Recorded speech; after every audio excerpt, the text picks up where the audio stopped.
This is Real Kyper and Bourne on Sportsnet 590 The Fan.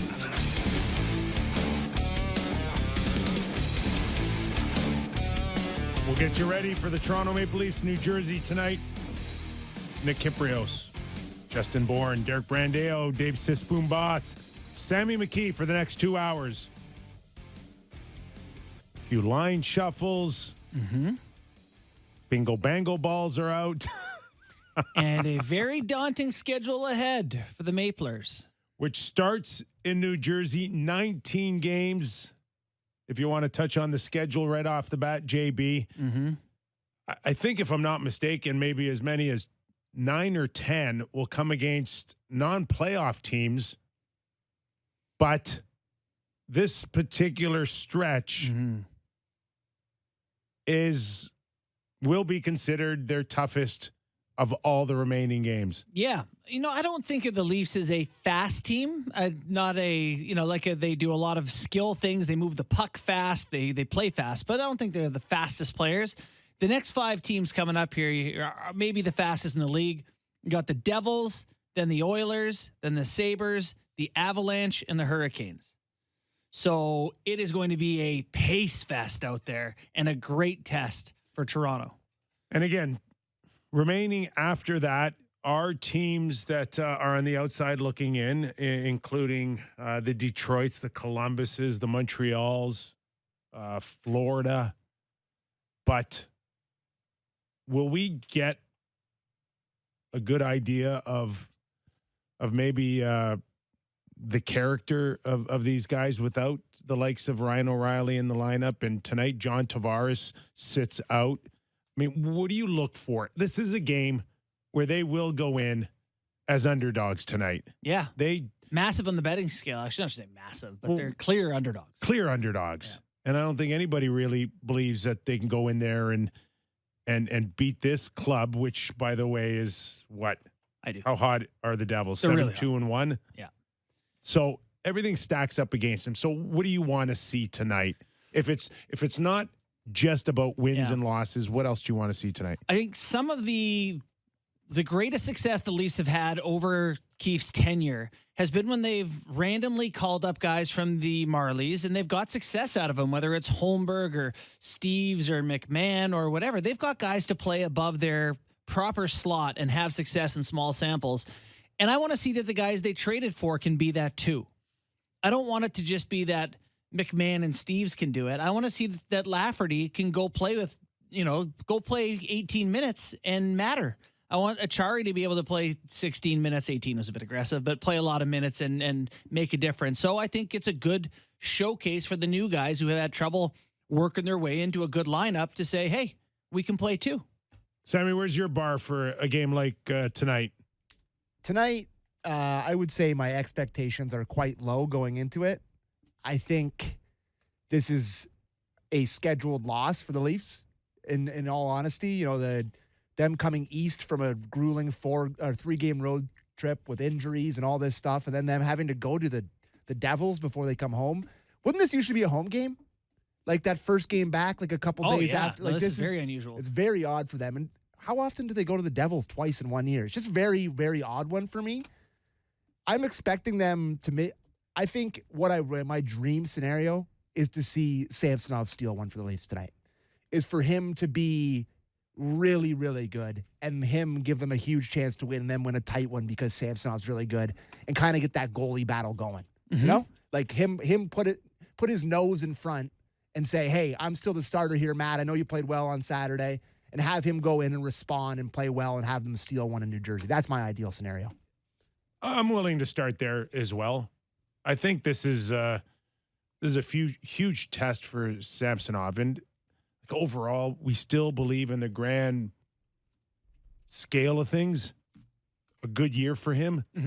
Put himself in the position for at least the last 19 games to say that the odds are favorable that you will start game 1 in the Stanley Cup playoffs.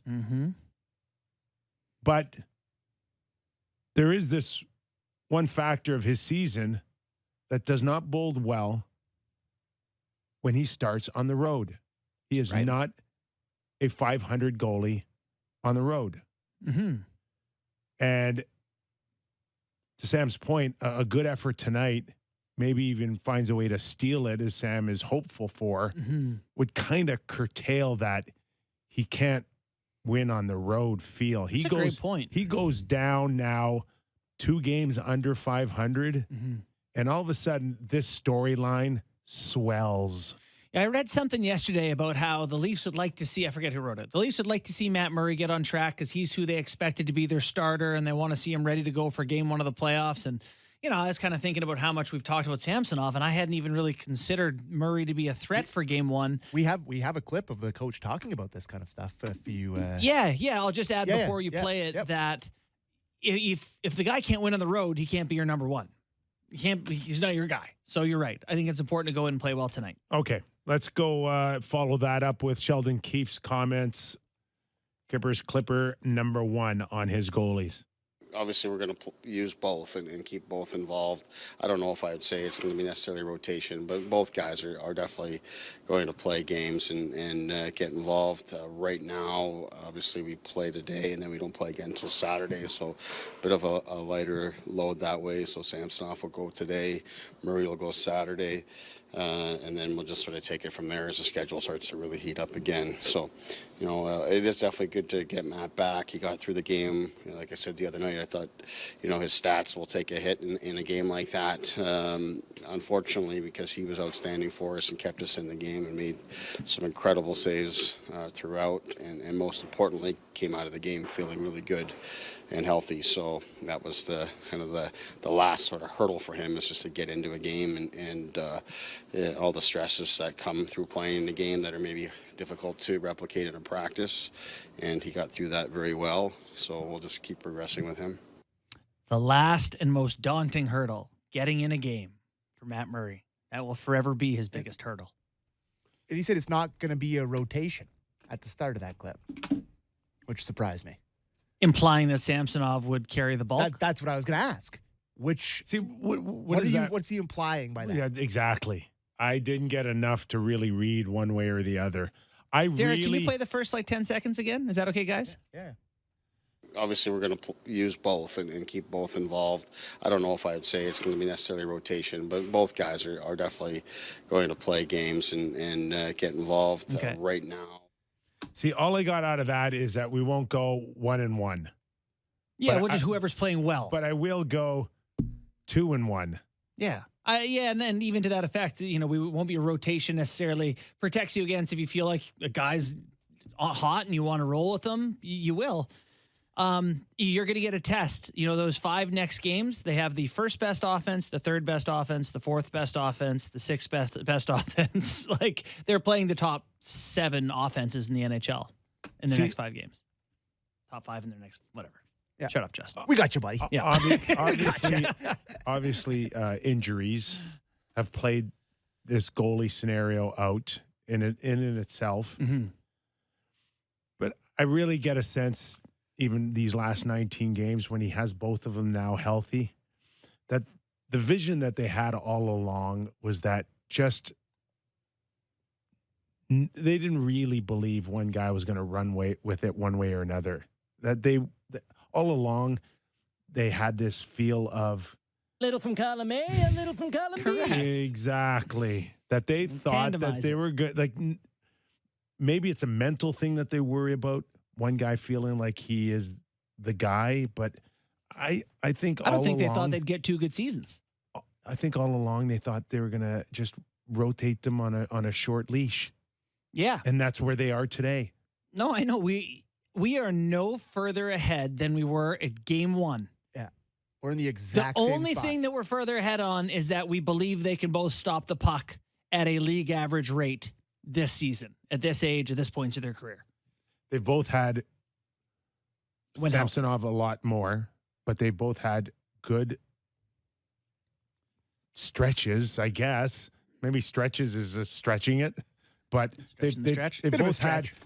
they both had times in the regular season when they've been very, very good. And I think for Sheldon and Kyle and Brendan, that's enough to say, I just need small windows of you to be good. And when you're not, I'm going to pull you out and I'm going to put the other guy in. I'm going to give you guys some fun stats on Ilya Samsonov's season. So he's he's 11th in save percentage this year, which I know you're not surprised by that. He's third best in the NHL in slot save percentage, first in inner slot save percentage. So first in the league on inner slot save percentage. Now, quality starts, he doesn't have as many. He's in the top or outside the top 20. And steals. Steals is a stat where you outperform your expected goals and your team wins. Zero. He has 0 steals in the season. 0 steals on the Matt season. Murray has 2. Yeah. 2 steals? And So, who's the I mean, league I don't leader? actually- Who's the league leader in steals? Last I checked, it was Sam Montembeault from Montreal, who's had a very good season, Okay, actually. throw those out the window Well, then. I mean, that just means he's getting peppered every single night. Yes. Right? Yes. Yeah, that's true, too. With 0 expectations. Bingo. But, no steals. Just saying. He hasn't. Sam wants to see him go in there and. Well, I think, and if I was, anecdotally, if you were talking about steals, Matt Murray would have 2 steals this year, a game against Dallas and a game against Nashville in Toronto when he was unbelievable. So. And I take it Matt Murray may need steal number 3 Saturday night. Against the Oil. Like, All that team is does that a is good score thing? touchdowns. Should he have announced that he's starting against Connor McDavid Tuesday? Like, tell him 5 minutes before he starts, so he right. can have some good rests at night. It's so true. Yeah, I don't need to know that I've got to do something I dread a week in advance. Tell me morning of and I'll figure it out. Not to look ahead to that game, but it's going to be really fascinating to see how the Leafs sort of respond after what happened last Wednesday? They took the biggest beating I can recall. Yeah, like that. Maybe not by scoreline wise No, or just whatever, lopsided but play. just in general, they have never looked more out of a game than they looked in that game. And it was the first game with For all sure. their new guys and Yep. yada yada excuse, Absolutely. but and it was. And the burner John Tavares will be back Sammy? for that game. So Sammy, yes. get through tonight. Don't go Saturday. Listen, they're losing Please. tonight, boys. You can listen to our show for 2 hours. Oh no, Listen I'm to our betting the show. Leafs tonight. This is the type of game they win. Well, you never get them at plus 115. The Leafs are the most public team ever. So plus money Leafs is a very rare night. Plus money Leafs, opportunity for new guys to get more opportunity. Everyone's going to be humming. In about 7 minutes, we're going to welcome in General Manager of the New Jersey Devils, Tom Fitzgerald, former Toronto Maple Leaf as well. Do you remember that? Very well, yes. No. Sammy, you remember Fitzgerald being a Leaf? That was right before the lockout. Yeah, like he had he played quite a bit. I remember he played in the playoffs quite a bit for them a couple years. What years are we talking? Like 03, 04? Early 2000. Yeah. Okay. So that was 2003. That was when the NHL was shown on Outdoor Life Network once a week in the U.S. I missed those games. Versus. Yeah. Yeah, no, I remember him. And he's a good player. Bottom 6 guy. Could chip in with a goal here and there. They're going to have a different look. Timo Meyer's settled in nicely for New Jersey. Let's get Sheldon Keefe's thoughts on the last time they played the Devils without Timo. Yeah, I just thought it was wild and loud, competitive at the time. I mean, they still have lots of reason to be excited about their team here, but certainly at that time, I think, they had a good streak going at the time, and they were really rolling as a group, and the crowd was feeding off it. So I remembered lots of energy in the building, and we've had a good chunk of that here throughout this trip. So certainly in Vancouver was a loud environment and lots of energy in the building. I suspect it would be the same tonight. That was the game where the beer rained down. Remember the 3 disallowed goals? Right. Yes. They got all the breaks in the world. Yeah, and they beat them 2-1 to end their 13-game winning streak at the time. We do have Mike Kelly tonight, so I'm going to do a little nerd piece here. Say we're doing okay. The best lines in the NHL by expected goals for percentage. So, most things happen going the good way. The Devils have a bunch of them. Tatar, Hischier, and Mercer, third best line in the NHL. Haula, Bratt, and Hughes are in that top 15. Stastny, Natchez, and Svechnikov. I mean, they got 3 lines in the top 15 in the NHL this year. So, again, hands full for... Think we get Lily tonight? Are we getting Lily? We are. Riley Lily. All right. Yeah. Listed as the bottom pair at practice, which I always think love is when hilarious. coaches start to do that. Yeah. I think I am favorable of Riley and Liljegren together. Yeah. I thought they had a couple of good games. Remember when Riley first came back from injury and they played those two together? I like them not as the top pair though, which is crazy because he's your highest paid guy. What do they have as a top pair there, fellas? McCabe Brody. Yeah, like I like that a lot as a top pair. Kipper, you're looking at me funny. Just as a top pair, usually it comes with some sort of threat offensively, guys. And McCabe's been buzzing a little bit. Oh, I mean, the reality is the Leafs have, I would say, a few guys who you would call a number 2 or 3 D-man. But yeah. when Riley's not playing well, they don't have a number 1 guy. Yes. So your pair always looks different when you don't have that guy that's Hedman or that's, Prong. And we can focus on Mercer and Hughes and Nico Hischier, but Dougie Hamilton comes in with what? Good example. 60 points, guys. No, he doesn't. Does he really? My God. I don't know. What does he have? I'm not actually calling your What does he bluff. have? I'm saying I don't know. Like, this team He can has push. 61 points. In 62 Oh, I was games. wrong. You're You wrong. were right. I was wrong. Get your facts right. 18 goals and 43 points Like, so far. 18 that's- goals. Yeah. That is a true threat. Who didn't want him last? Where was he? Even? And if you'll recall, I think Signs Kyle Dubas UFA. loves him too. Oh, he does. I think he's always been on that Loves these little Doug quirky Hamilton too.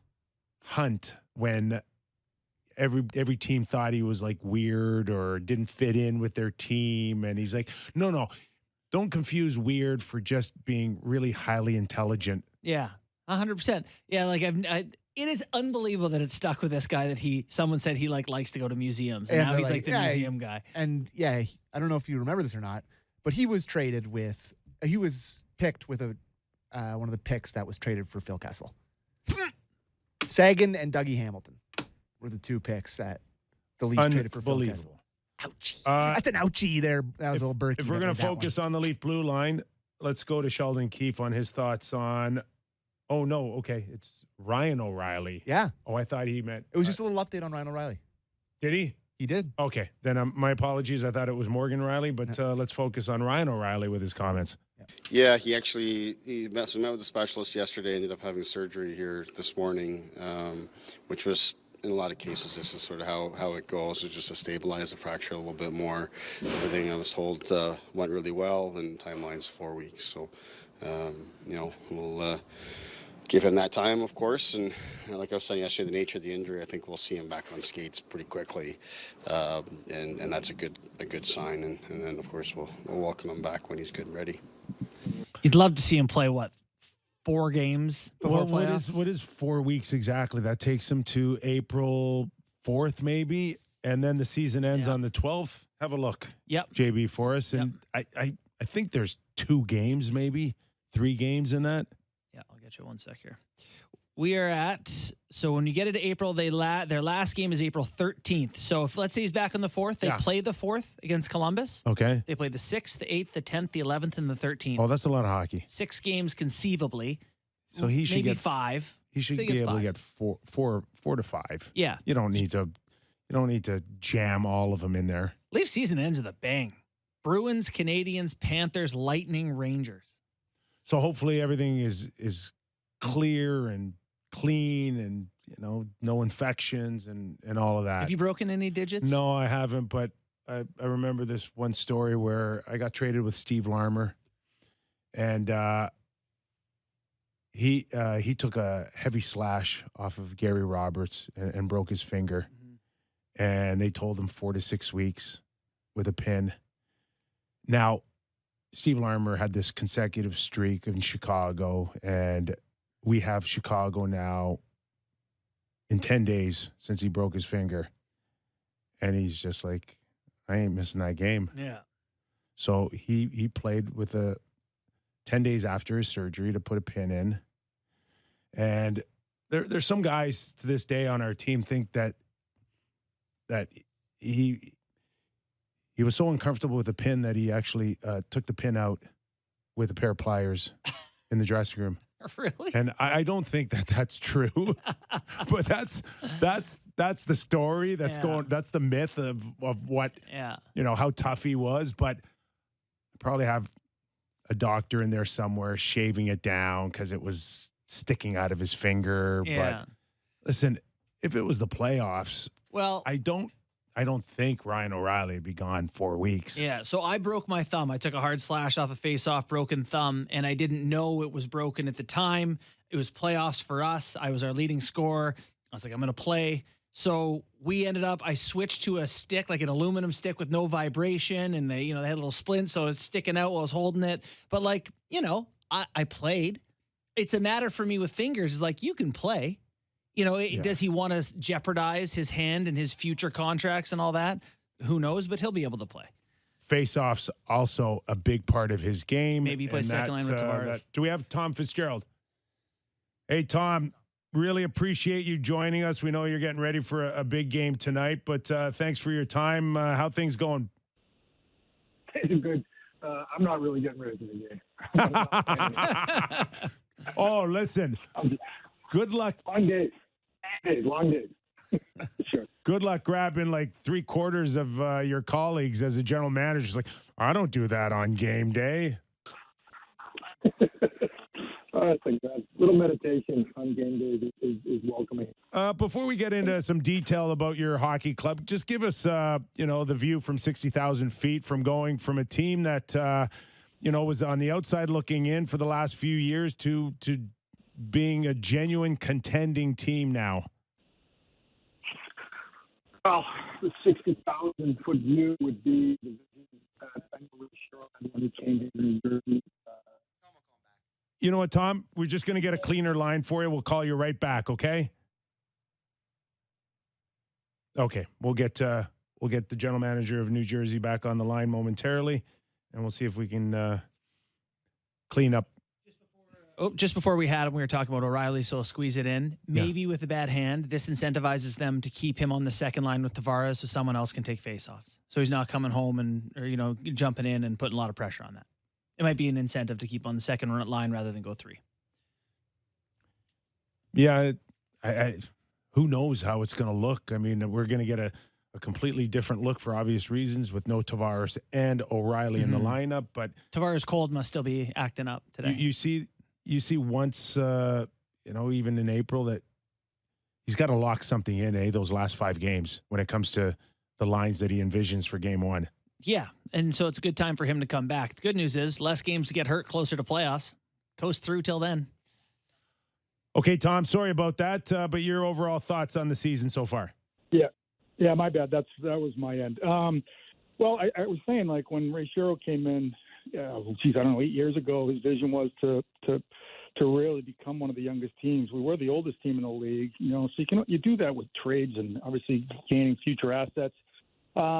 And then, that plan never really, we really want to get off track with it. But then you get to a point where you're drafting first and you're drafting, a Nico and a Jack and winning lotteries with Luke Hughes. But really, at the end of the day, you know what? When you have the backing of ownership to move this thing forward and they want to spend money, you go out and you get a Dougie Hamilton and then a Palat. You make a couple trades for Marino and Holla and take on some money. And next thing you know, you become a cap team. We just felt like with the pillars of players that we have, Jack and Nico and Jesper Bratt, that finding the support system around them would benefit everybody.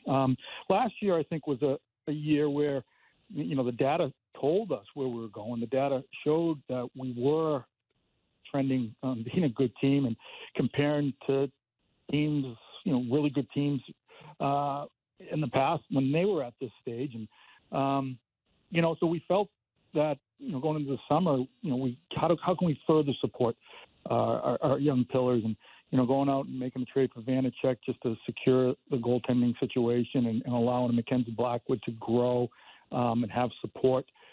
Finding the championship pedigree and Andre Palat on really what it takes to win. From every minute you walk into the minute you walk in the room to the minute you leave. So having that backing, but the reality is this goal was set 8 years ago. I was fortunate enough to carry it out, and here we are. We're plugging away, and I think our coaching staff has done an extremely good job of keeping these guys grounded, focused. and getting better each day they show up to the rink. Tom, I think the passive fan, or at least the not the hockey obsessives that follow the league, are well aware of Jack Hughes and even Hischier and what Timo Meier can do. Is there anyone on your team, or a number of guys maybe, who, for people who don't watch your team every night, you just think this player is really effective for you guys, or maybe deserves a little bit more credit than they get? Sure. I mean, I think bringing in John Marino, like, this guy's a good hockey player. He cares about defending, and he can move the puck. He's just very efficient with his all-around game. So adding that on the right side to go with Dougie Hamilton and Damon Severson really was a no-brainer for us, and we control him for another few years, which was great. He's still young. I thought what Eric Haula has brought to the table each and every day. He's versatile. He can move up and play with Jack Hughes like he did, and actually, help support him. Or he can anchor our third line. Great on faceoffs. He's a very good penalty killer, and can slide in on your second power play. So the versatility that he brings and the experience, this is a guy who's never not made the playoffs. So, those small little moves, I think, have been really big for us. Obviously, Vanacek in the goal has played well up to this point. He's won us a lot of hockey games during our stretch, especially during that 13-game stretch. Even a Brendan Smith in the locker room, and what he brings on the ice, that hard-nosed grittiness, but the leadership he can bring in the locker room is just, you can't have enough of those guys around. I'm probably forgetting people. Obviously, Andre Palat, with his experience and pedigree of winning, has been huge. But I think the biggest part is that the growth of our homegrown players. Jack, Nico, Bratter, even Dawson Mercer. You look at Boquist, who's starting to come, and then we've got our homegrown fourth line with Miles Wood and Mike McLeod, the BMW line we call it, and Nate Bastian. Adding a guy like Curtis Lazar for the depth, the versatility, and playoff experience was just really a no-brainer for us. We're joined by Tom Fitzgerald, general manager of New Jersey. Tom, we just went through, I think, one of the more entertaining NHL trade deadlines. We saw some big names, some big pieces, but when it comes to the most impactful piece, everybody says Timo Meier. Can you just give us a Cole's notes of the experience of going after one of the highest, most sought after guys and landing him for you, and what that experience was like? Sure. I have to thank Mike Greer for how we worked together on this. And I know Mike was a lot busier than me, dealing with multiple teams, to say the least. But you know what? We identified players who we feel can fit with us, who give us the best chance to, win, who can add value, and probably the most important thing, can grow with our core and our pillars. Timo Meier's 26 years old. He's still young. He's a hell of a player. We're excited to have him. The process was long because, you build up really, if the team was going to move a player, then you find out they are willing to move him. And then, okay, what are the costs? What are the pieces? What's the framework look like? And from the get-go, we've always felt that we really believe we have pieces in our organization that could get deals done like this. So your first is going in with it. A top prospect, a roster player or two. We really felt like we definitely could be in on this. And then once we got going on the talks and really what some of the pieces would look like, we definitely felt like, geez, this could happen. And then you start getting into the pieces, and piece goes in, piece comes out. What's this look like? There's a draft pick involved, and it was long, but that's how these deals get done. I probably felt very comfortable on last Saturday night, or 2 Saturday nights ago, after speaking with Mike late, my time, not too late his time, and then we consummated the deal on Sunday. For Timo to grow with your team, you got to get him on a long-term deal. Anything you want to announce on the Real Kyper and Bourne show right now? No, that's, I'm a real believer that the business side of it will take care of itself. Getting Timo here, getting him healthy. He's healthy now. He's here. really want to just inject him into, not only the locker room, but our entire staff. We do believe we've got the best athlete care team in the league. The coaching staff. I've said it over and over again, guys, everybody has this image of New Jersey, but they really don't know New Jersey. We're a one-stop shop in here at the Prudential Center, practice games, the airport's 7 minutes down the road. We're in our bed every night by 1 o'clock when we're traveling throughout the East. We've got 3 bus trip games. And living here, just the suburbs are beautiful, and whether a lot of our guys live down in Jersey City or Hoboken, you're a ferry away from Manhattan for dinner at night, and it's a hidden gem. So our hope is that it'll sell itself for Timo. Understand really what we are. He knows what we are as a hockey team, but is this the place where he wants to live long term? And we think it will be. Yeah, it's a top underrated place in the NHL for all the reasons you outlined. Totally agree there. I want to ask you about Lindy Ruff coming in to join your team not this year, but, he gets the chance. It's fire Lindy. It's sorry Lindy at the beginning. You had mentioned earlier about how the data had pointed to you guys that you were a pretty good team the year before. I know you guys are at least partially involved in some of that. You have a skilled, fast team. Lindy played in a heavier, tougher era. How has Lindy adapted and changed with you guys to become, to have such success with this particular group? Great question. When I set out to find that next coach, and the list was big, and then you dwindle it down, and then you have more talks, and you try to find people who are seeing the game like I do as the manager. I was looking for a partner, to be quite honest. Right. Guys, at the end of the day, my background is probably more coaching, X's and O's, and strategizing on the ice, which I love because of my playing days, and I really love that side of it. But finding someone who saw the game the same as I do, but also could challenge each other. I look at some of the great organizations in different sports. It's that manager-coaching relationship, I think, that puts teams over the top. So that's what I was looking for from the get-go. And then you break that down even more, and you look at what Lindy has done throughout his career. What he did in Dallas with those young players, Jamie Benn and Tyler Sagan. Guys like that. Right. And what he did in Buffalo with that young team back in the day, and it just felt like he understood development, and understood nurturing, and understood mistakes. He understood, the noose isn't loose too tight all the time with players, and you make a mistake, you're out. Having patience. And we both set out and had a game plan from that shortened season. We both set out and had a game plan from that shortened season. This is how you get better. And last year was now accountability is a big part of where we're at. But I needed somebody who saw that same vision as I did, and Lindy was that guy. So we talked about last year. Everything that we were shown, the data-wise, was we're getting better.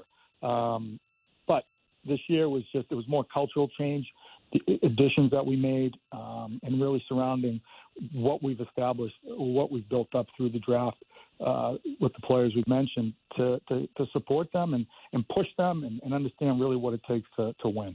Gee, Tom, just listening to your words, I can't help but thinking that you're talking about Jack Hughes, and especially in this era where we all want instant gratification, first pick overall. Can you speak a little bit to his growth and how you and Lindy have gone about that, especially watching him go from young potential superstar to an actual superstar? Well, yeah. I mean, when Ray Shero drafted Jack first overall, he came in, expectations were he was going to play on our team. He wasn't committed to any college. He was drafted in the OHL. That wasn't appealing to him. So I played in the World Championships prior to the draft, so he was playing against men, and just felt that being in New Jersey would be the best place for him. How can we support him and his family from living to athlete care to workouts, things that he needed. He was a boy, he was a young boy, and it was a bit humbling, I would say, because the NHL is a hard league, and Jack realized that right away.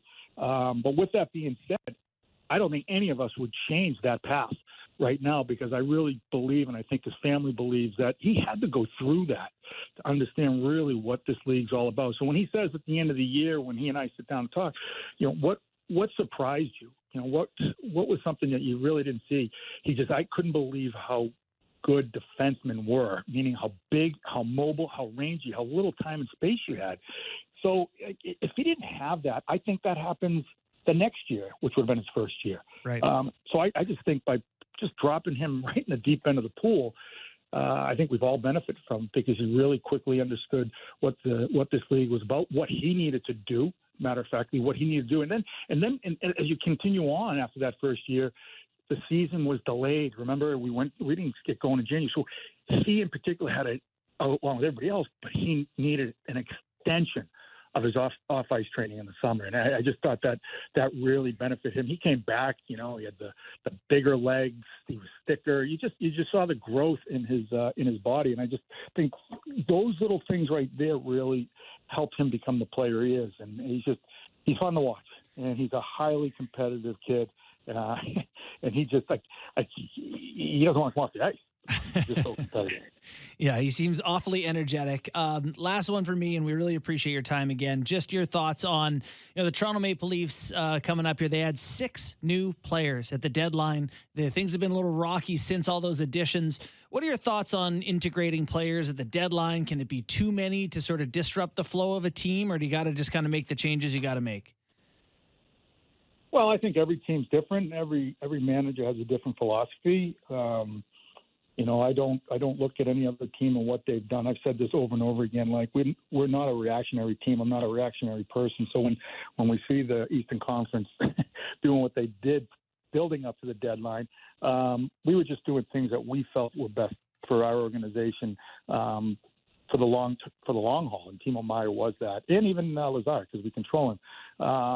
But for me, there's a reason why teams say, well, we're going to reevaluate our team at the 20-game mark, because it takes that long to really understand how your team's supposed to play a system. But adding at the deadline and adding pieces, I think what Kyle did was fantastic. The pieces he had, you're adding different pieces. You're adding smart players that understand their roles. Understanding a new system shouldn't take them long. However, I guess for us, we've been putting along here pretty good, and I didn't really want to disrupt all that much. We didn't need to change all that much, and I've said this again, guys. Our window's just opening. It's just opening. We just opened in the crack, and we've got plenty of years here to really figure things out. Yeah. So hearing you say that, I get the sense that a guy like Luke Fox is our Sportsnet CEO of the Leafs.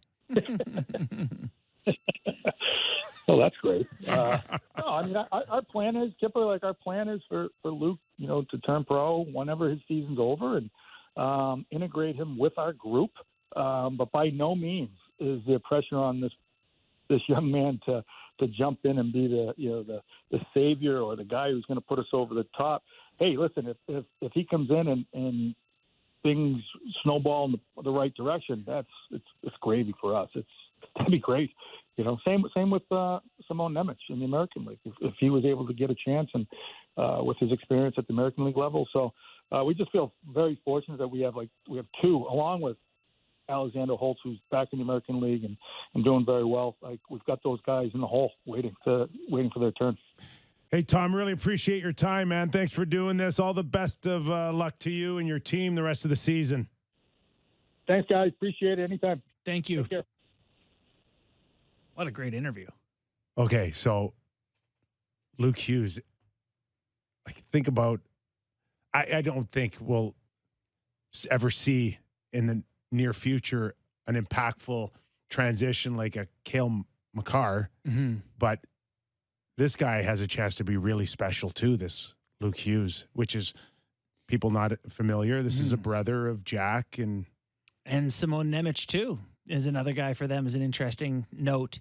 I just got to say, we've never had a GM on the show that loves their team as much as Tom Fitzgerald loves his team. I get it.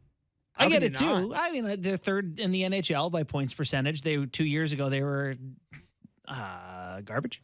I mean, they were really bad. They were bottom They were 5 really team. bad. Really bad. And they went from like really bad to really good. Oh, I mean, I can't remember a transition. You know, like I've seen teams go from bad to good, but it was like they were really bad, and now they're like, holy smokes, good. Hey, before we go to break, I want to make sure we talk about the rivalry train before, because I got to do this. Well, now would be the time. Thank you very much. I just want to make sure Kyper didn't throw to break. Go, baby. Molson Canadian wants to give you and a friend the ultimate hockey fan experience through their Molson Canadian Rivalry Train contest.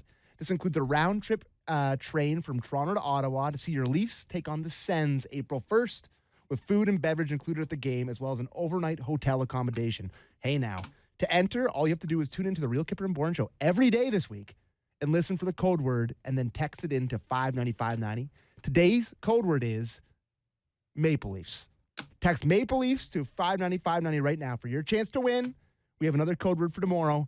Be sure to tune in. And of course, you have to be 19 at least to get into this contest. So there we go, fellas.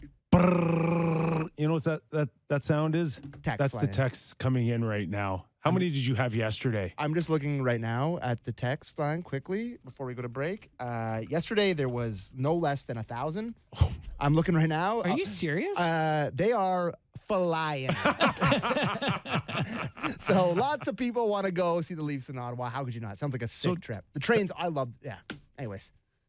Text it in. Okay, we're going to take a quick break. And Mike Kelly, hockey analyst specializing in analytics. We're going to get to hard numbers, and we're going to tell Mike what are the good numbers and yeah, you tell which us ones numbers. are the we'll ones rank you're them. wasting our time with. There you go. Mike Kelly, after the break, you're watching and listening to Real Kyper and Bourne.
is Real Kyper and Bourne on Sportsnet 590 The Fan.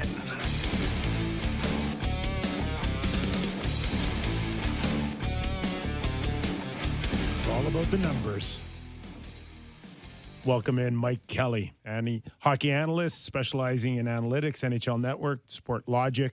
Mike, thanks for doing this as always. Let's just start with the trade deadline. And, you know, you're a numbers guy, so you see with teams trends and where things head or remain consistent. Yet we see the Leafs with an altering maybe philosophy somewhat. What was your first thoughts on how 5 or 6 new faces could change numbers for the Leafs off the top of your head? It was that I think I liked all the moves. If you just look at them kind of move by move, they all pretty much make sense, right? You get McCabe in, and he's a little heavier, and Lafferty's got a bunch of great speed and can kill penalties. O'Reilly, I think that kind of speaks for itself, the leadership, the face-offs, the things that he does well. And, you know, you go on, and Noel Acciari depth, it all makes sense. But then, to your point, you end up with 6 new players, and teams have 18. So that's a big chunk. And, you know, the hockey players that I work with, analysts, people like yourself, Kyper, a few of them were like, that's a lot of upsetting the apple cart, maybe too much. So there's that point that you can look at. But then you watch a couple guys get hurt, and you're kind of happy to have the depth. So it seemed to me that Toronto, I'm not saying they did this because of just Tampa Bay, but the playoffs in general, like, we need to win battles on the walls. We need to not get pushed off pucks. We need to be able to forecheck effectively. It's going to be a slugfest, I think, in Tampa Bay series. And Tampa went out and got Tanner Jeannot, and you know, they're not shy about forechecking and playing that game too. So that's what those moves kind of said to me. Mike, you know, we're talking about the Leafs here every day and talking about their chances in playoffs. The reality is none of it really matters unless Austin Matthews is able to be Austin Matthews. Like, you have to, the whole thing is built on their superstars being superstars.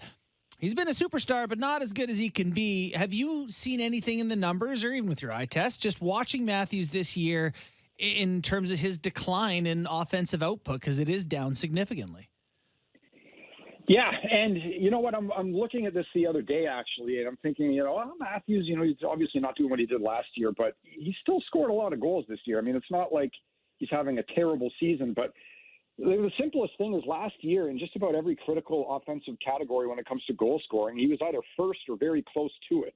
And, you know, we're talking not just goals, but the chances you're generating, right? Expected goals, and we all love that term, but goal probability. How you're creating those chances. So he's not one-dimensional. He can do it off the rush. He can cycle. One-timer. It was all there, and he's at the top of the league in all these areas. And this season, he's still very good. I mean, he's top 25 in just about all of them. But he's not first or second or third. So everything's kind of dipped a little bit. Now, why is that? Is there anything that's nagging him? You know, playing away from Marner for stretches. We see how Mitch Marner is one of the best playmakers in the world. Maybe it's a combination of things, but still very, very good. But, yeah, it's just kind of dipped across the board from the best to, you know, one of the top 20 in all these areas. You know, it's funny you mentioned that because we saw one of the best outputs that we've seen in a long time out of Ryan O'Reilly, Tavares, and Marner in Buffalo. And yet Sheldon comes back, and it's almost as if it's what you said.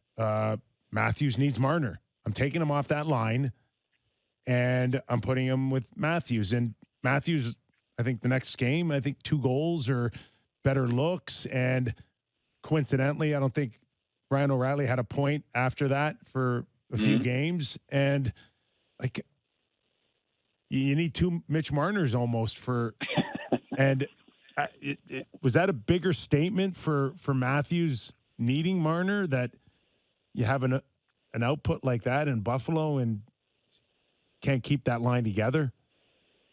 Yeah, maybe. Mitch Marner elevates everybody around him, right? You don't need numbers to know that. he's got a ton of assists. Even beyond that, the playmaking, just finding guys in the slot. Nobody's connected on more of those passes this year than Mitch Marner in the league. Austin Matthews' game is well-rounded enough, versatile enough, that he's still going to be productive, just maybe not to the degree. And you could probably say that about just about any player if you're playing with Mitch Marner. I don't think it's a knock on Austin Matthews by any means, but everybody's going to benefit greater from playing with him versus anybody else on the roster. So that, I guess, is the balancing act is, can Austin do enough away from him where we can put Mitch with somebody else and elevate that person for the greater good of the team? Or do we need Austin at this level and that requires Mitch and the other guys are going to have to figure something out away from him? This is the thing that interests me about this team, and the injuries throws us all for a loop because, now you've got guys that are out, O'Reilly for 4 weeks. It sounds like Tavares should be back soon by the sounds of it. But I had an opportunity once to listen to some of the best coaches ever talk about how they prepared for Game 7s in the playoffs. And it was fascinating. And one thing they all said was you don't want to go into critical games in the playoffs with something that you haven't done before. And whether that's a line combination or a system change, you don't want to go in with an unknown. So I think there's going to be line juggling down the stretch. Just in case you get into the playoffs and you know what, something's not working for a couple games, we need to change it up. Well, we've done it before, and these guys are familiar. I think that probably has to happen down the stretch for Toronto. Yeah, I've been a little concerned watching them. Their offensive chances, like they're just inner slot shot creation and all that stuff is down since, I don't know, going back to February 1st, just looking at it today. So have my concerns about them. The Devils don't seem to have that same concern. For someone who doesn't watch the Devils and is going to watch them tonight, what's something they can look for in terms of maybe unique traits of the New Jersey Devils? They are fast. They play fast everywhere, right? And not just skating speed. I mean, they play fast. They move the puck fast. They're one of the top teams in the league at scoring off of turnovers. So they'll create them and then boom, pass, goal. So I'd watch for New Jersey, whether it's forecheck, just play in the offensive zone, neutral zone in general, to try to force Toronto into some mistakes and counterattack really quick. They're really good at that. They're a top 5 team in the league generating offense off the rush. They've got 3 of the top 10 players in the league generating offense off the rush in terms of chances. That's Hischier, that's Jack Hughes, that's Timo Meier. So they are so fast and hard to contain. Jack Hughes, man, when he gets the puck, like he's not shy to cut into the middle of the ice and use the ice to his advantage. He's not just going down the walls and playing on the outside. Dougie Hamilton's shot. They're one of the most fun teams in the league to watch. And as good as they are offensively, they're every bit as good defensively as well. So you nailed it, Bourne. Like Toronto's had trouble in front of the net, both ends of the ice recently, getting those shots, limiting them. New Jersey is as tough a test as you'll find in both those areas. Mike, secondary scoring's been a bit of an issue on this road trip. Any concern there? Yes. I mean, as much as you could ever have about secondary scoring, sure. And then especially now with Tavares and O'Reilly not in, like, Willie, it wasn't that long ago he was playing with those guys. He's got, it looks like Lafferty and Yarncroc in this game. So right. I think Nylander is capable of just, doing special things on his own if he has to too. But yeah, you go down the lineup and it's more kind of defensive checking than guys that pop off the page offensively. And this is a tough one, like I said, about New Jersey.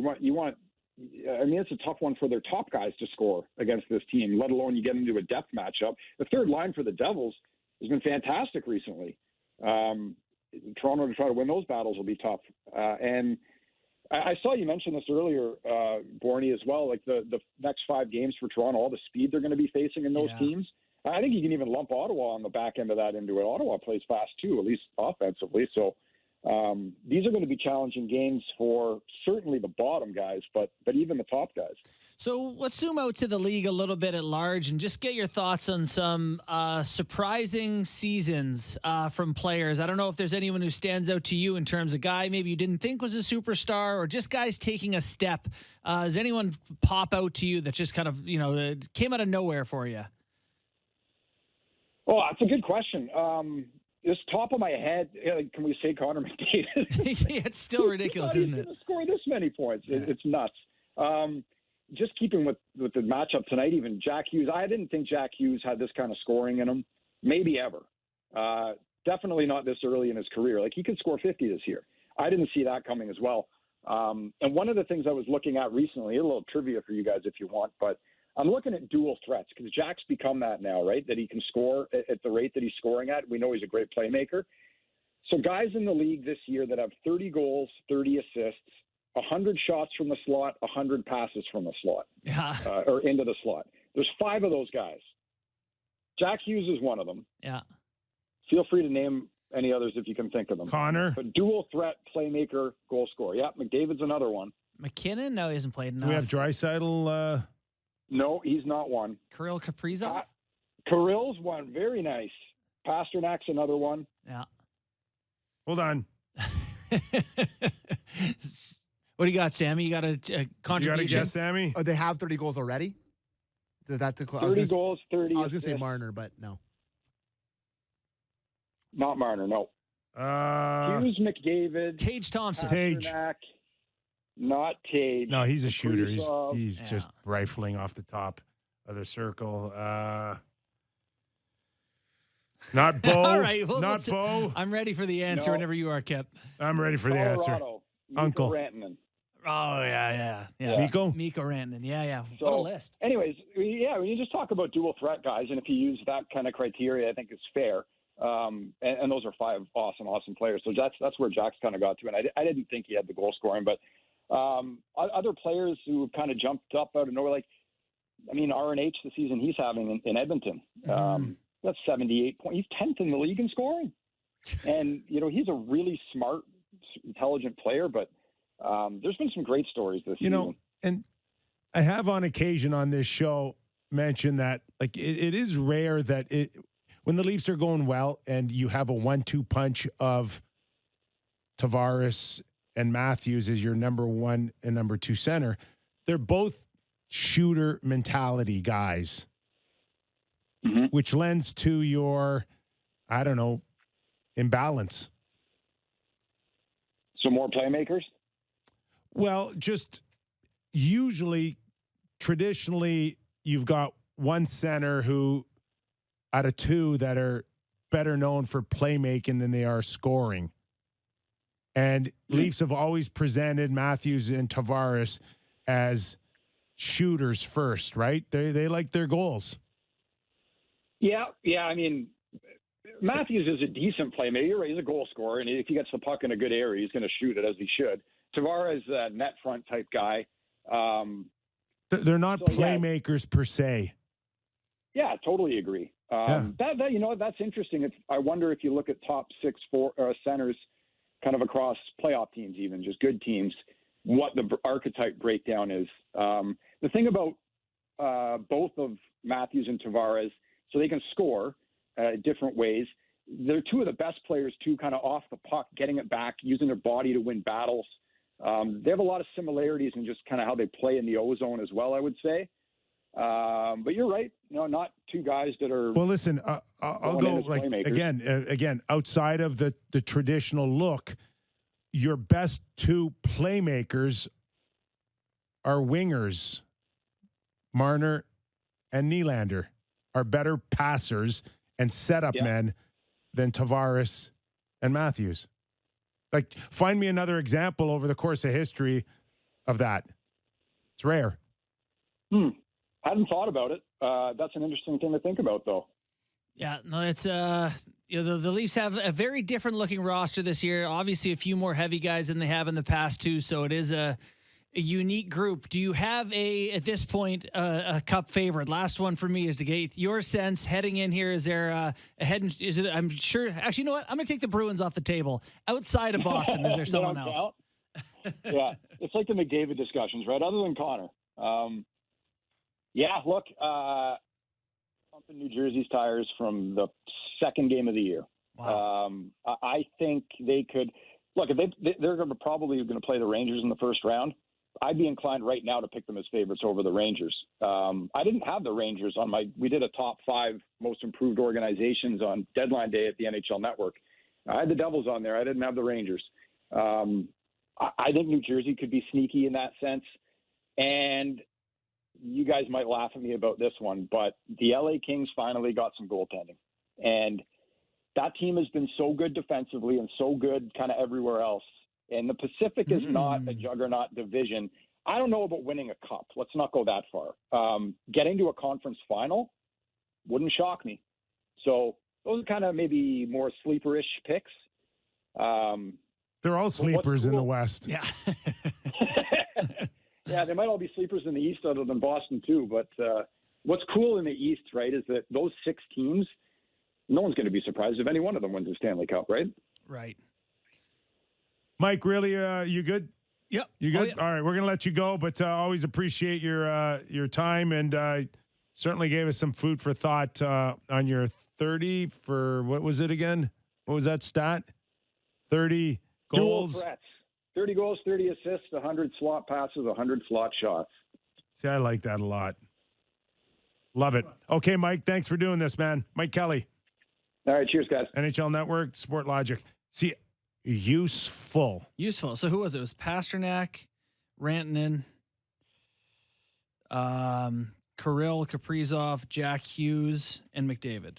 Which you know how I feel about the Leafs having that different look. I've brought it up before. Tonight would have been. Are you paying attention, Sammy? Oh, I am paying attention. Tonight would have been a good example for me with no Ryan O'Reilly, no Tavares, to put either Marner or Nylander in the middle behind Matthews. Mm-hmm. They have historically played center. Yeah. They know the position well. Marner. Not in the NHL. Oh, I see. Marner played it in junior? Yeah. Oh. And they did it with, they've used to do it with Nylander here and there. Well, Nylander's done it this year. Was that this year? And played it in the American League. Was it for 2 years or whatever, year and a half, whatever. For me, half a year. I don't like Lafferty there. Lafferty to me has to be one of those guys that's situational. I don't like it there either. I bump him up to a top 6, get things going, grease it up a little bit, piss somebody off, open up some lanes. Don't worry about playing 200 feet and being the captain, reliable. Going against a very good team right now, putting Lafferty in a second slot center position right now, I think probably puts a little pressure on him to perform tonight. And I'm not sure I want to do that. Feels like you're asking a lot of the guy. I like Achari a lot, and I trust him. His defensive positioning to me is superb. I'm very impressed. So if you want to play him center and he's playing in his own zone, and I don't expect him to be as fast and get it on the forecheck as much as Lafferty, maybe I'd swap those two. Lafferty's playing the responsible guy in his own zone, and he's going to look up and he's going to see 88 breaking out, looking for that seam pass or that lob pass that puts him on a breakaway. I'm not sure I want to do that to Lafferty. You think Mitch Marner would want to play center? Yeah. Why wouldn't he? Because it's hard. Why would Nylander want to play center? I'd rather have him. I'd rather give him the responsibility of being in his own zone down low instead of that, on occasion blowing the zone look. There is no world in which William Nylander wants to play center over wing. No. I'm sure they're like, really? Hey, we're going to give you, you've always wanted much your center responsibility. again. Like, Zero, buddy, playing center, playing wing, it's 2 different sports. Oh, thanks, Tips. It's 2 different sports. And you're going to ask the guy who flies the zone the most on the team to play center? Like, no chance. Yeah. Come on. Marner, this has been something that you've talked about since week 1 of Real Kyper and Bourne. That Marner, and it's something that's always piqued my interest. I just think he might he's the team's best playmaker. But I think it's a very interesting view, and I don't necessarily know if I agree or disagree with you, Kyper, that your center has to be the playmaker, but naturally that's where the puck starts and you want it distributed out wide, right? So in theory, the center should be a playmaker, but I don't know if it needs to be. Can he win a draw at the NHL level? When's the last time he took a draw? I don't know. He's going in there against NHL guys. It's his first. Well, you get better when you practice it. For sure, but he hasn't been. Like, you can't just stick him in there. Getting cleaned out in the draw? Like, I don't know. I guess my two thoughts are we don't agree on the idea that the center's got to be a distributor. You look at the top 10 in assists in the league, and it's guys like Kucherov and Marner and Panarin and Nugent Hopkins. Like, there's a lot of wingers in there. But my other thought is just that, Mitch is so good at being in the right place, evading traffic. Like, I don't ever remember him getting hit. Like, Mitch Marner, the same way that Patrick Kane never gets hit. I can only remember him getting hit once, and it was Columbus, and he got hurt. Shoulder injury. Shoulder. Yeah, that's the only time I ever remember. I'm not as, I just can't draw up instances of watching him in the D zone, like in a pile, pushing a guy in a pile, playing center down low, and that aspect of the position. Whereas Willie, I don't want him doing it either, but at least he's a big body. It's a different D zone thought is all. I'd love to see it one time. I am very curious to see Sheldon's second line here of Lafferty, Yarncroc, and Nylander. And if things don't get off to a great start, how long will it take them to get the bingo-bango balls out? We'll see Kerfoot playing. There's just no, I was going to say, you look at this group, and I don't think they seriously consider Marner an option. Even if it is the right call, I don't think they think it is.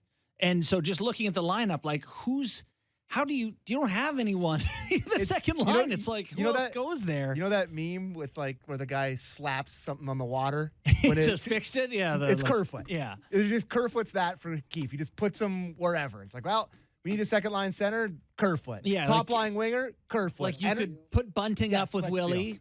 Like Bunting could get up there as a winger. And then, I don't know, Achari. I'm looking at the left side tonight. Kerfoot, Yarncroc, Aston Reese, and Bunting. And I'm thinking, did the league expand? That's a left side on an expansion team. Is Atlanta in the league again? Oh, my God. They're going to be. Are you okay? I'm fine. I think that's a little harsh. We'll go to Lots on that. We will go to Brian Lawton. We haven't had Lots on in a while. Former NHL player, agent, general manager, NHL Network analyst. He's done it all. We'll get his thoughts on the Leafs' left side, their centermen, and their chances against New Jersey tonight with no Ryan O'Reilly or John Tavares. You are watching and listening on our YouTube channel on the Fan 590, Real Kyper and Bourne.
This is Real Kyper and Bourne on Sportsnet 590 The Fan.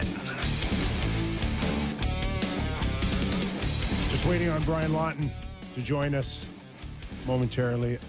Did you hear the last commercial in our break was Tim Hortons? Yeah. Yeah. Roll up the rim, they said. But they changed it this year. Did they? To roll up the mobile rim. Okay, so a couple things. We love Tim Hortons. I'm not happy right now. Excellent sponsor. We support Yes. everything they've done. Yes. And also, that's like 5 years of that now, Kip. Serious? Yeah, it's been at least, maybe not 5, but at least 4. At least This 4. isn't the first year that it's No. on mobile? No, it's not. Just get the app. I've been rolling it up thinking I've lost for the last 3 years. There's nothing under here again. I did it 2 days ago, and he's like, "What are you doing?" I'm like, "I didn't win. It's blank." He goes, "No, it's on your mobile." I'm like, "What?" Anyways, lots is there. That's very funny. We have lots. Such a loser. Okay, lots. You don't have this problem in the States, do you? Roll up the rim. We do not. It sounds like a cheery day in Toronto with you fellas. That's great to hear. How are you, pal? Doing great. Thanks. Doing great. A ton we want to get into, but I have not actually spoken to you since the trade deadline. And, prior to that, I think I wrote in my article that they needed to loosen up a few things so we can get some more action in the NHL trade deadline. And lo and behold, it was one for the ages that we've seen. One of the rare ones since the salary cap where we saw more hockey trades than we did rentals. And I'm just wondering, Lots, from your point of view, is that a trend that's coming and moving forward? Or was that just a one-off in 2023? Hard to tell right now. But it wasn't that hard to tell, Kyper. We've done some interviews and talked about it. It was always going to be a buyer's market this year. And there were a number of different reasons why. I didn't see a lot of people talking about them, but certainly the slowing salary cap, that whole crunch caused a little bit of influence. The Connor Bedard effect, that caused some teams to rethink their position. And just the reality that there were some really good programs, organizations that have done well for a long time. They're kind of betwixt right now. And you knew they were thinking about going all in on selling. And even though we use the word retool, it's really closer to rebuild. You add all that together, add Detroit and Nashville in at the kind of the 11th hour, and all of a sudden, it was a heck of a market for a lot of buyers. With that said, I was really impressed with the job some teams did selling.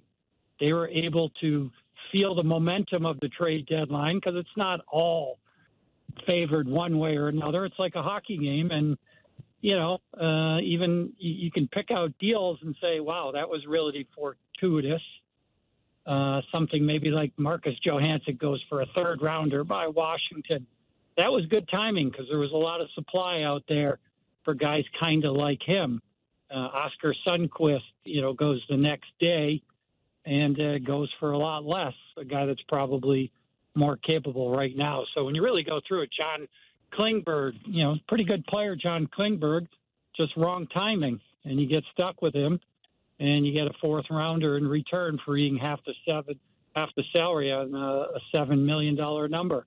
It was a super interesting trade deadline, in my opinion, Kyper. I think you're dead on. I just don't know if it's going to continue next year. I think it's going to be like this year where you got to try to read the tea leaves ahead of time and make some bets.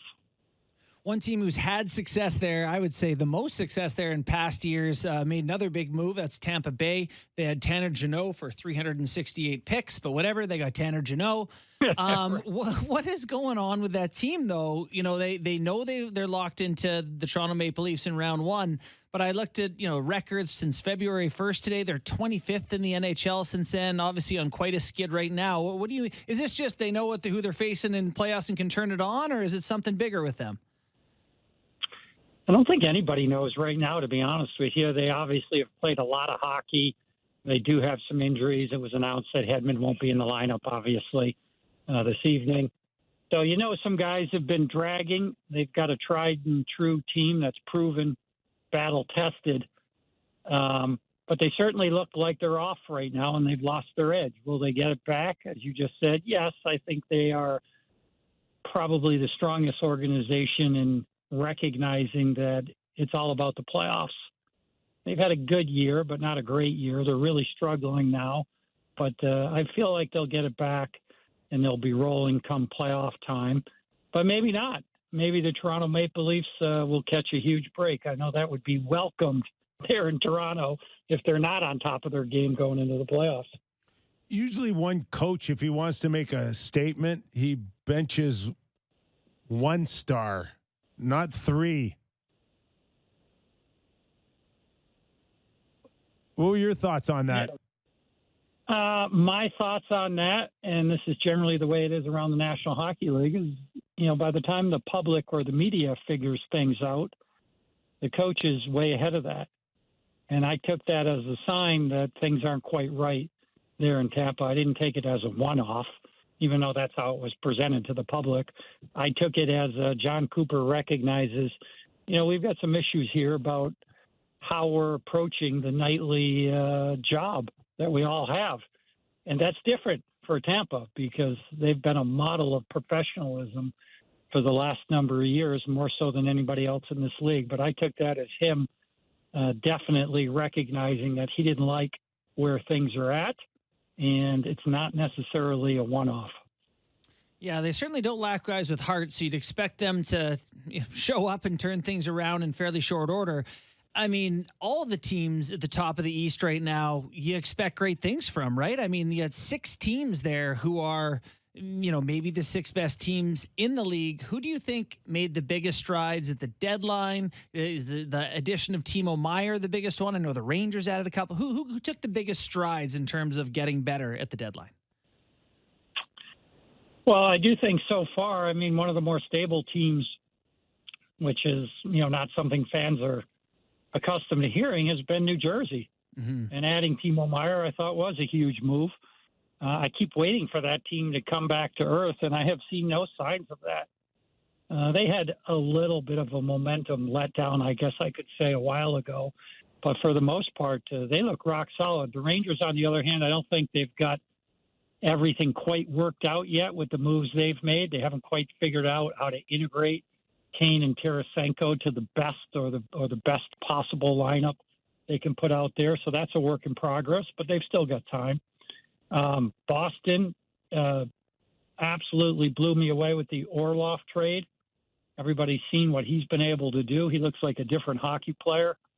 I guess I thought all along in typical Boston fashion that not only were they picking up maybe a little bit of an undervalued player, but also a guy that they would be able to re-sign right away. We haven't seen that, but stay tuned, because if that happened, that would be a grand slam for them. I think it's problematic with the term Allorf wants and his age, but we'll see how that plays out. But I thought Boston was incredible, not only in adding him, but reacting so quickly to some injuries, getting Bertuzzi.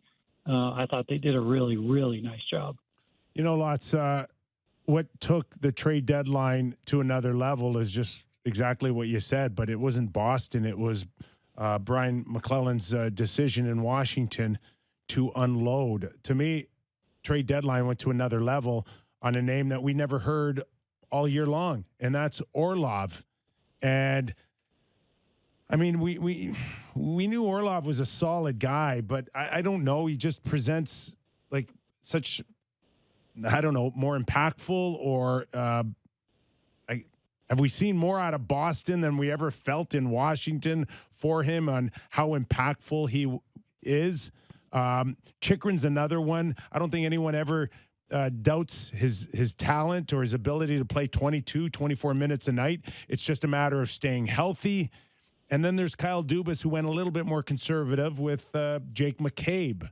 But the need for a bona fide, a guy that can look the part of a number 1 or number 2 defenseman is huge come trade deadline time. Yeah, it really is. And it's funny. There's narratives out there about guys. In Orlov's case, the kind of NHL narrative was, look, he's a really good player. Thought maybe he was going to be able to contribute more offensively. He was making strides at one point. Then it kind of died off in Washington. He goes to Boston, and, he looks like he's a number one D. I had him rated as a number 3 D on a good team because of his past history, winning a cup, being able to stand up to that test. But there's a lot of other guys that, even guys like Provorov, that I did have rated ahead of him. And I'm not so sure that's the case. I'm not so sure we maybe do as great a job as we should grading, where one organization is at cyclically in terms of being good versus another. Philly's trying to refine themselves. Maybe that's hurting Provorov. Boston, on the other hand, is clearly on top of their game. They get Orlov in.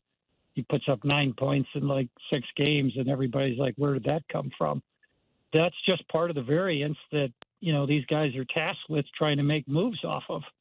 But in Donnie Sweeney's case, last year with Lindholm, this year with Orlov, being able to pivot so quickly, he's looked brilliant. There was a lot of brilliant people, I thought, this year at the deadline, and that's great to see. I thought Billy Garrett did a brilliant job in Minnesota, just adding, undervalued guys from Klingberg to Johansson to Sundqvist.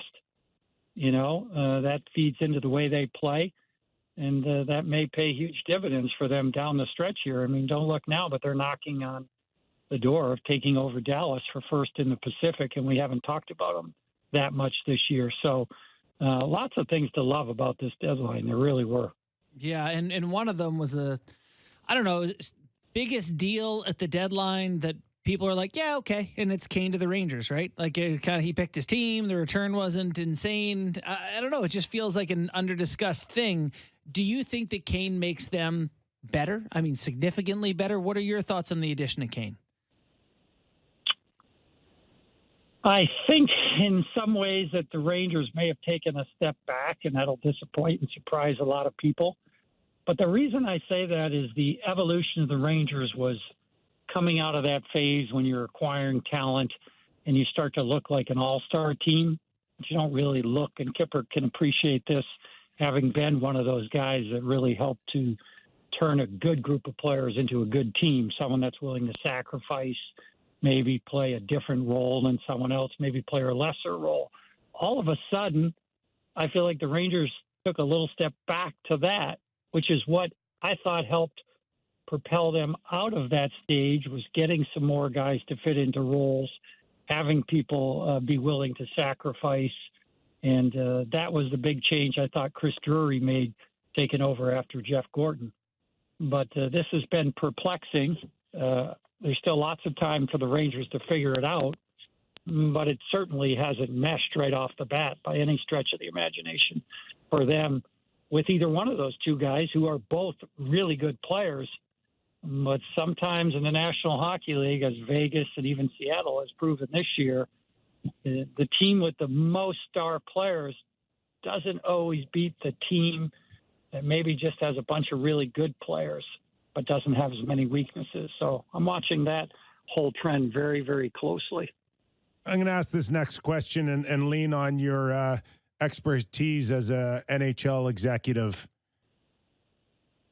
Was Chris Drury bullied into trading for Pat Kane? Was it?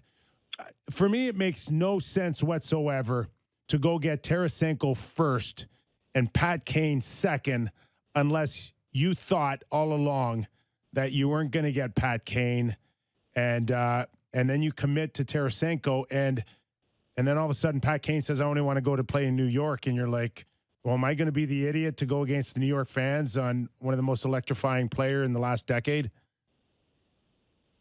Yeah, I think that's one that definitely was tough on the Rangers.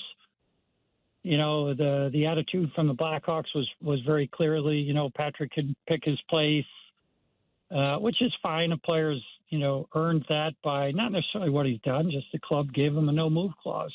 And when that happens, then, you know, somebody has to agree to it. The Blackhawks agreed to that. the way it was handled this year in the market is it should have been handled quicker. And at some point, you have to go to a guy and say, look, if you want us to make a move, we need to know ahead of time. I feel like that one dragged on past the point of no return. You guys have heard me say in the past, I just think you got to go to players and say, look, if you want to be traded, we're interested in trading you. Don't really like the concept of just trading you to one team because you're pretty much embarrassing us. And personally, I probably would just rather if you stayed. But if you want to go, give me at least a couple of teams and let me know early enough so I can make a deal. I didn't feel like that really happened there. And I think that hurt the process for Chicago. And in the end, I think it hurt Chris Drury because he clearly was not sure, went out and got Tarasenko, and then realized, oh, my gosh, Patrick Kane wants to come here. It's not going to cost much. I just have to do some cap gymnastics to get him on board, which they were able to do. But there were some hiccups along the way. There's not a chance if Chris Drury gets Pat Kane first, there's not a chance that he goes after Tarasenko. No, that's my point, Kipper, is that unfortunately, to things that were out of his control, it just took longer than would have been beneficial for the Rangers, and I think would have been beneficial for the Blackhawks also.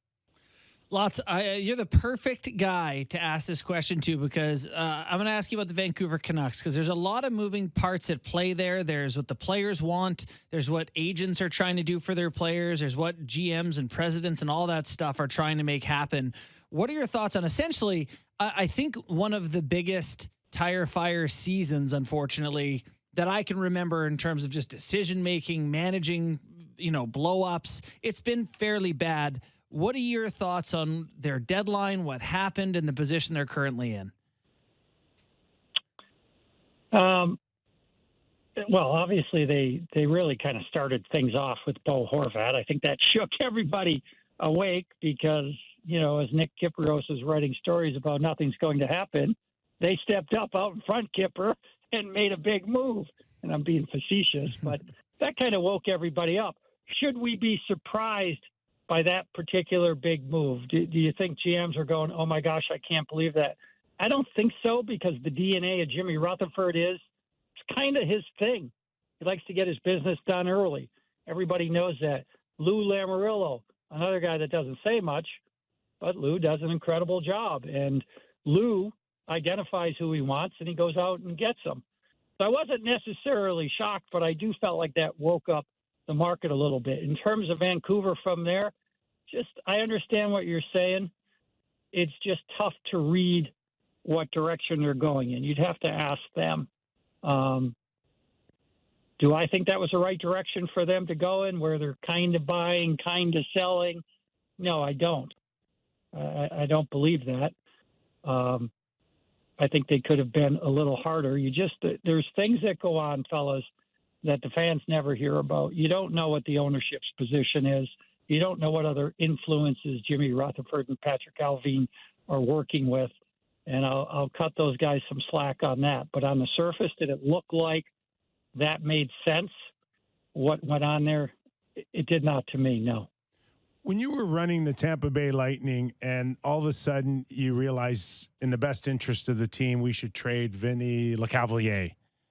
When you're going through a process, much like Jimmy Rutherford went through with Bo Horvat and others with star players, is there a constant for executives in that position to constantly worry about the effect this will have or what the players are thinking?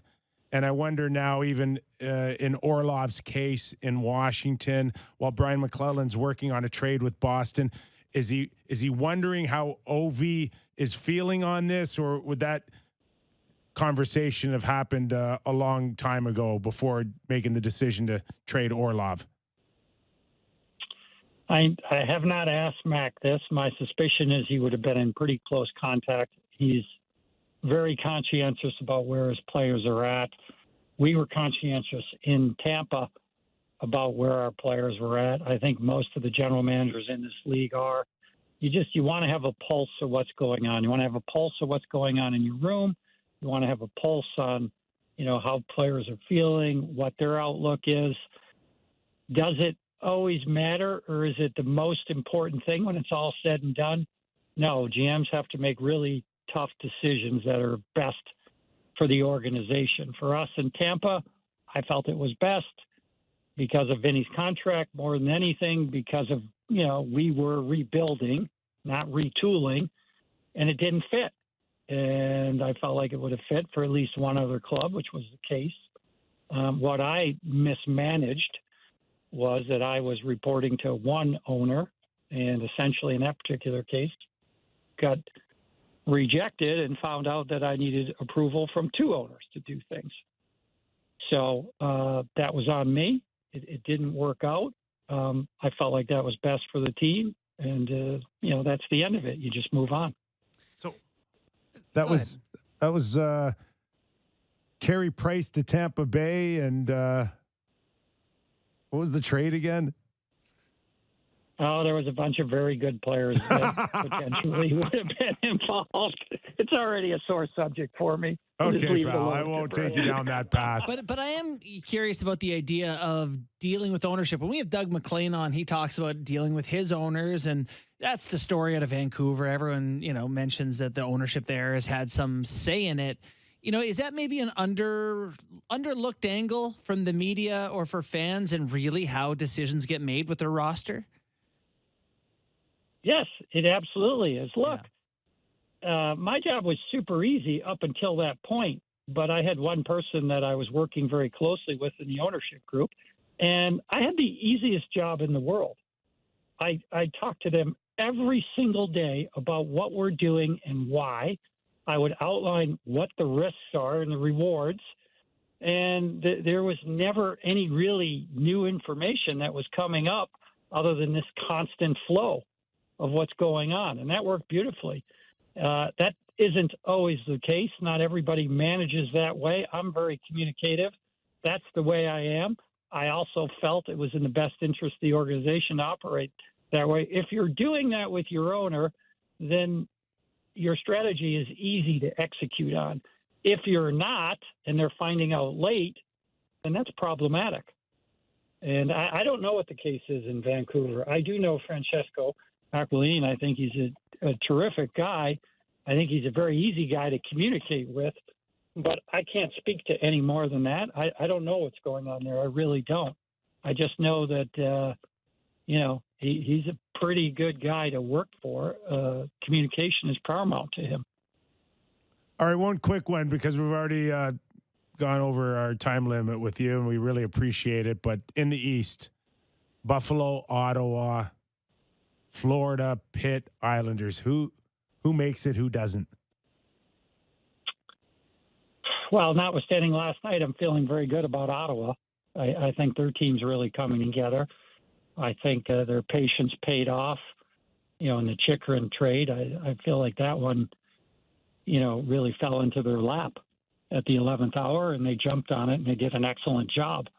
If you do the due diligence on that, there weren't a lot of options left at that time. So it worked out really good for Ottawa. It still worked out good for Arizona, but I think everybody was universally a little bit underwhelmed with the return. So that's been a big key move for them. I like Ottawa. I still like Pittsburgh. I believe that those two teams are the two that will be left standing when it's all said and done. It's no disrespect to the Islanders. I think they've played very well. Detroit and Washington, because of the reasons that you guys were just laying, are the players aware of what's going on? Yes, they are. Does it mean that prohibits them from rising up and making the playoffs? No, it doesn't. But it's a pretty tough headwind to overcome. Lots. Great catching up with you. Really appreciate your time, okay? Anytime, guys. Thanks lots. Appreciate it. Brian Lawton, former NHL player, agent, general manager, blah, blah, blah. He's done it all. Yeah. Check those boxes. You okay that you didn't have your Islanders in? Yeah. I'm having a tough time, finding a spot for them in there. They don't score enough goals. They're injured. I think they have enough guys. If they get in, they'd be a tough out, the toughest out of all those teams in that pile, but got to get in. That's going to be a challenge for them for sure. Speaking of the Washington Capitals, Yes. we remember Rasmus Sandin. Remember that guy? Apparently not. Rasmus Sandin? Rasmus. Yes, I remember him. Yes. Blonde. Swedish. Sometimes looks really good, and then sometimes you could need to draw arrows on the ice so he can follow them. That's such a great job. It is. 5 points for Rasmus. Mm-hmm. He's played over 25 minutes last night. That's really good context for Gustafsson playing 22 minutes a night there. Sandin goes there and becomes a 25-minute a night guy. So I'd be lying if I said I didn't put this in the lineup for a reason to talk about it, because I've been getting more blowback amongst Leafs Nation to this from more on one side of Leafs Nation, I would say, in terms of people being upset about the Sandin trade, which I thought was an excellent trade to get a first-round pick and get a guy that's going to contribute. Like, I thought that was a really good trade by Dubas. Good trade for both sides, actually. Yeah. But people are pushing back pretty hard. I'm getting some messages from a couple of my buddies bubbling up about saying that it's a bad trade. Ask him if they will watch those Washington games. Sandin is way better than you're giving him credit for. Yeah, a lot of that. And a lot of people are upset that they traded him. And I would say if there was all the moves that they made, people are bristled at that. Here's the situation on that And trade I want for to, them. and I want to be on Yes. to put my perspective. Okay. I love the trade, and I will never miss him for 1 second. Right. But Bye, Felicia.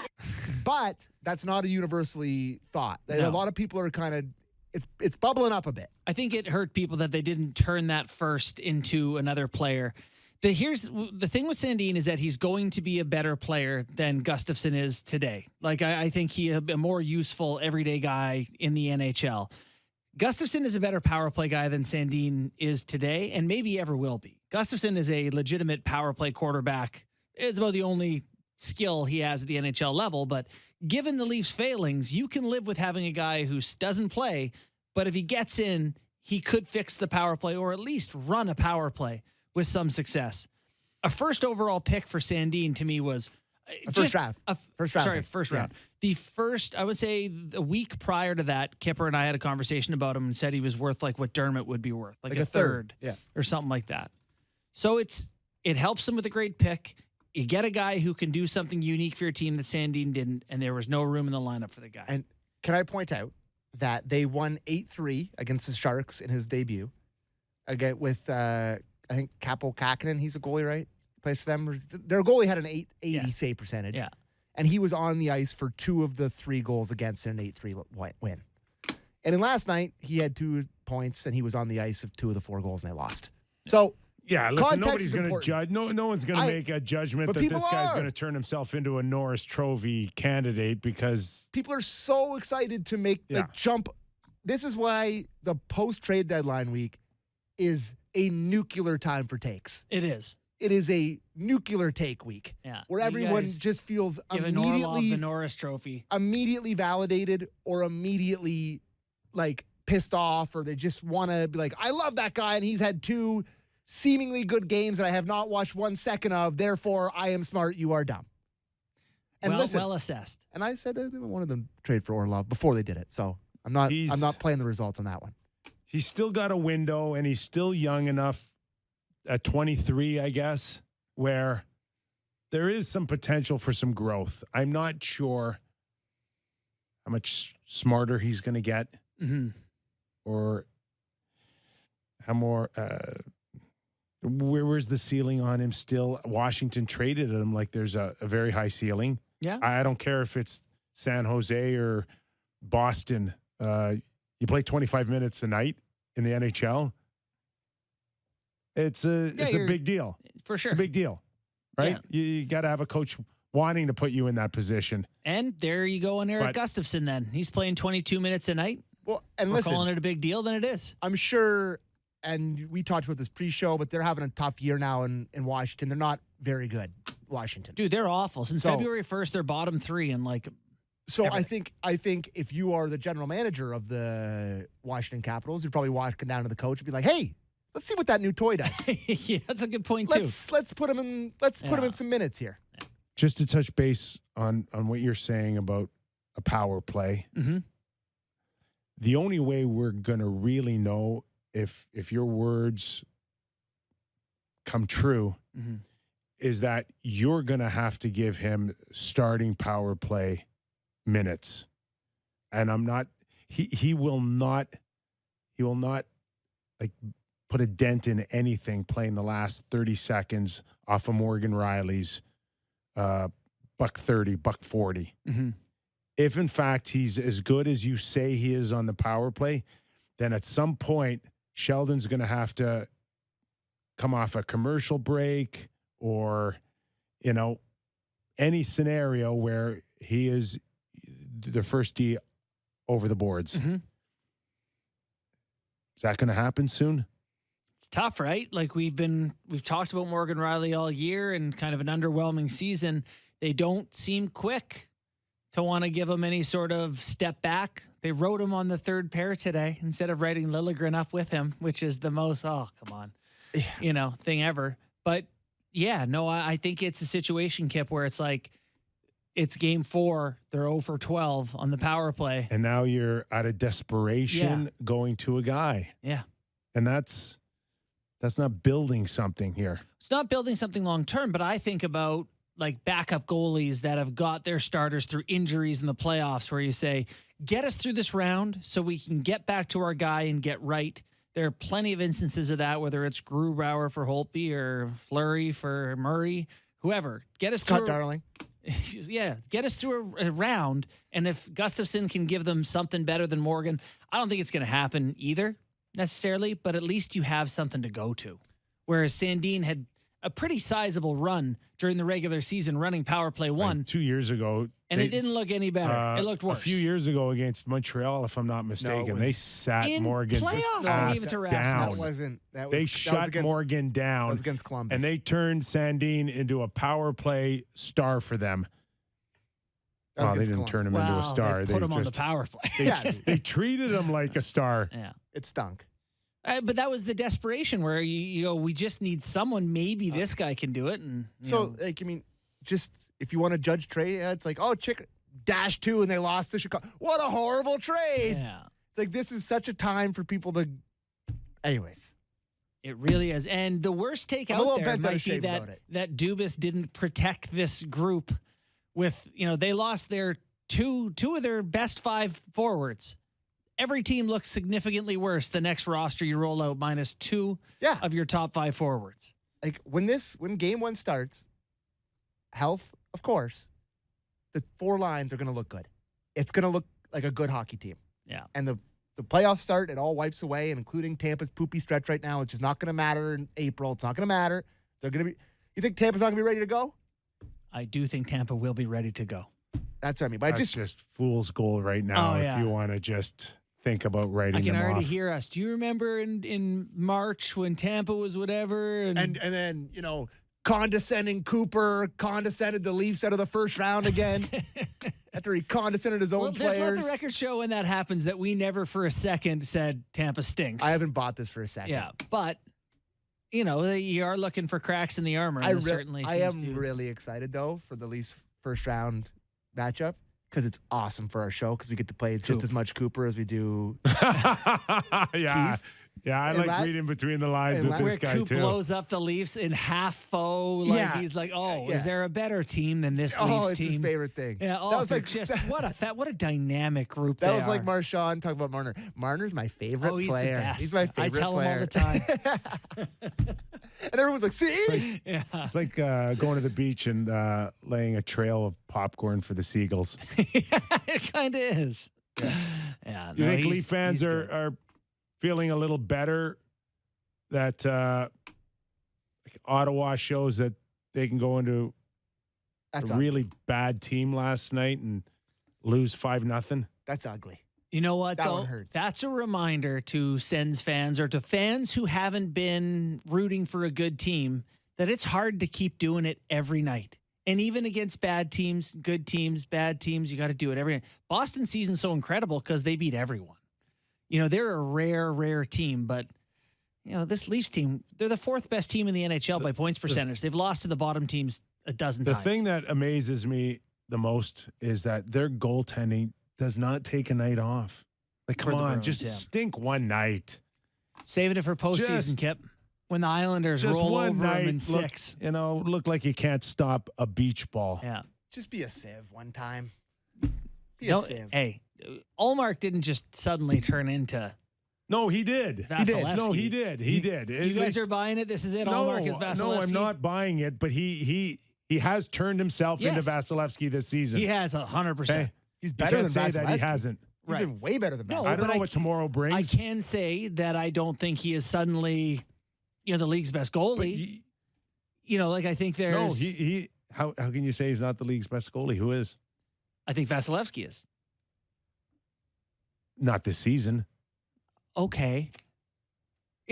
Austin, great. I know what I you're think saying. you're intentionally misunderstanding me. Playoffs start tomorrow. You have a choice. Vasilevsky, Ullmark. You're going with Ullmark?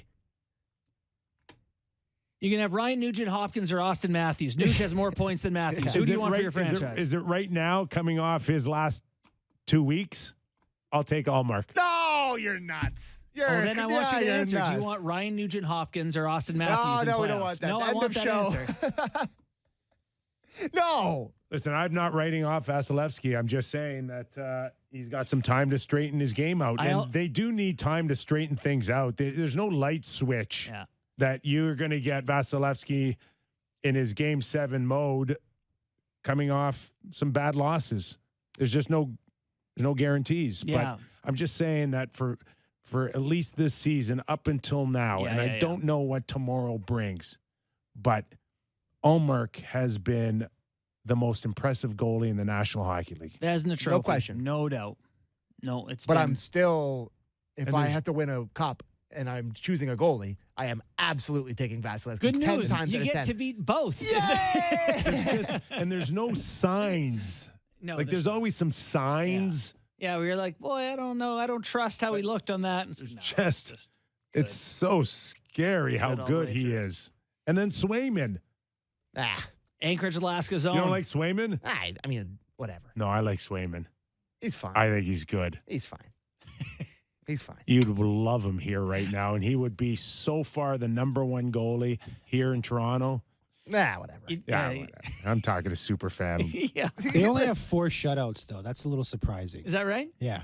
Is Ilya 2 Sorokin each. only get shutouts for the Islanders? All right.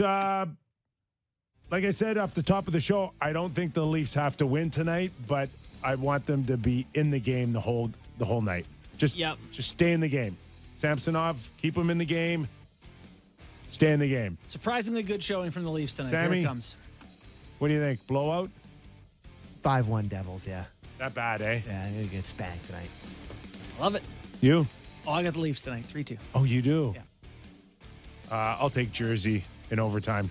All right. Thanks, Brian Lawton, Mike Kelly, and Tom Fitzgerald. From the City News 6.